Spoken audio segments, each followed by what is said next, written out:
This is the Star Trek Deep Space Nine episode that made me love Captain Sisko's show.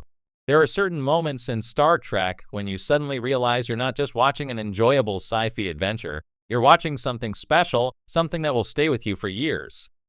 For me, that moment with Star Trek Deep Space Nine came in the form of the Season 4 episode The Visitor. Up until then, I liked DS9 well enough. The station-bound premise was different, the characters were layered, and Benjamin Sisko Avery Brooks had a commanding presence that set him apart from the other Starfleet captains. But the series could feel slower compared to the Next Generation's sleek starship exploration or Voyager's high-stakes, lost in the Delta Quadrant urgency. I watched, I appreciated, but I wasn't in love until this one story hit me like a photon torpedo straight to the heart. Why The Visitor is unlike any other Star Trek story. If you've never seen it, The Visitor isn't a battle episode, a political intrigue, or a grand Dominion war chapter. It's a deeply personal, almost intimate meditation on love, loss, and the passage of time, told through the lens of a father and son. The premise is deceptively simple. While repairing the Defiant, a freak warp core accident causes Sisko to vanish into subspace, presumed dead. But he's not gone, not exactly. His son, Todd, in a stunning guest performance as the older Jake discovers that Sisko appears to him briefly every few years, unaged, before vanishing again.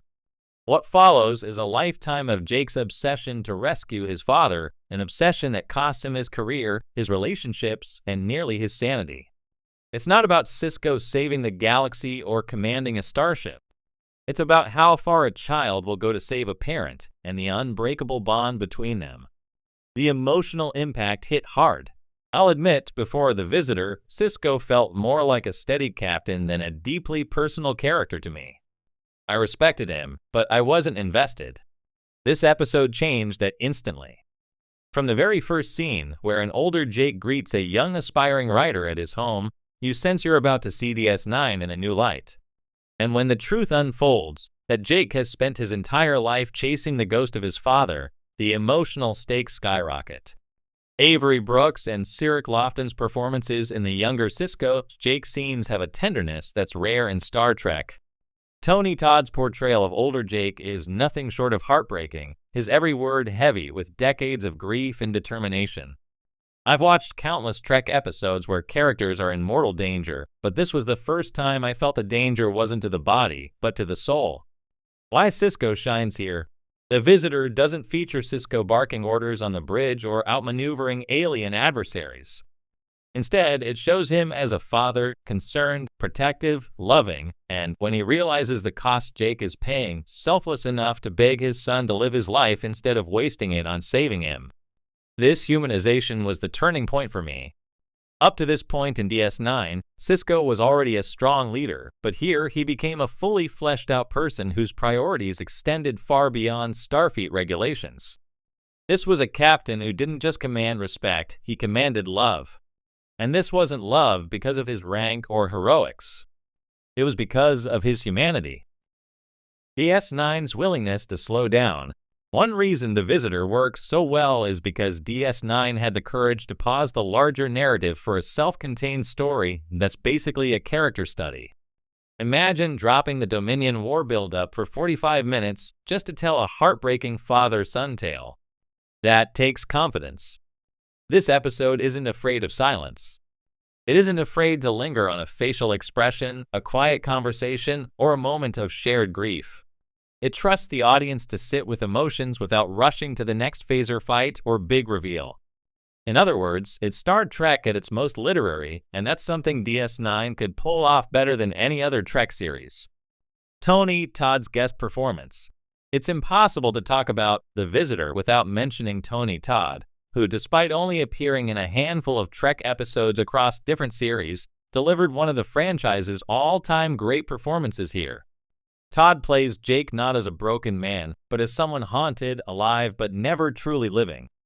There's a weight to him that sells the decades of struggle and the countless nights spent staring at equations in a futile attempt to find the key to rescuing his father. His scenes with Avery Brooks are masterclasses in acting chemistry.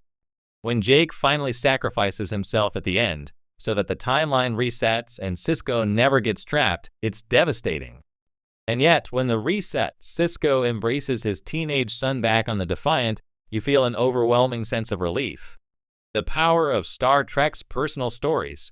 Before this episode, my favorite Trek stories tended to be the high-concept, galaxy-spanning epics, the Borg arcs in TNG, the multi-ship battles in DS9's War Years. But The Visitor showed me that some of the best Star Trek isn't about saving the galaxy, it's about saving one person. It's a story that could work without phasers, warp drive, or aliens.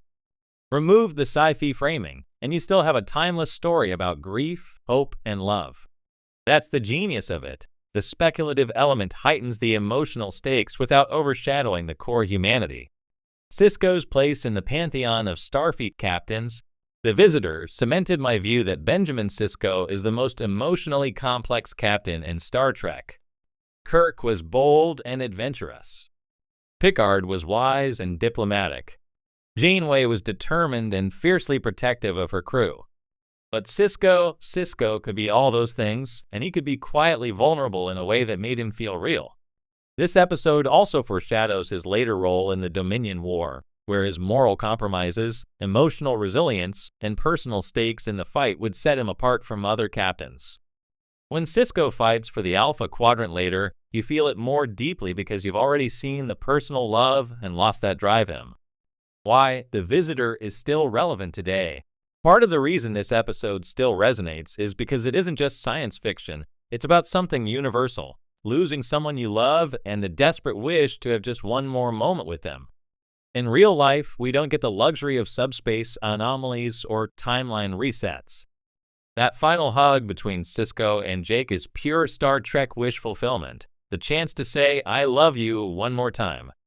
For anyone who's ever lost a parent or child, this episode hits like a freight train. And it's a reminder that even in a future where humanity has warp drive and replicators, grief is still grief and love is still love. My aftermath, hooked on DS9 forever. Before The Visitor, I enjoyed DS9 the way you enjoy a good novel. You read a few chapters a week, you're entertained, but you can put it down.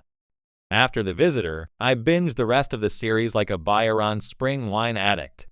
I needed more of Sisko's humanity, more of DS9's willingness to tell risky, emotional stories.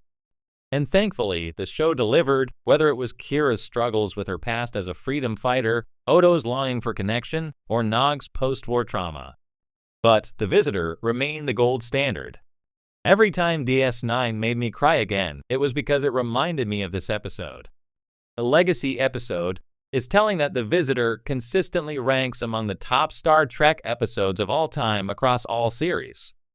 Even people who aren't huge DS9 fans often cite it as unforgettable. It's been analyzed in film watching Deep Space Nine. I was emo.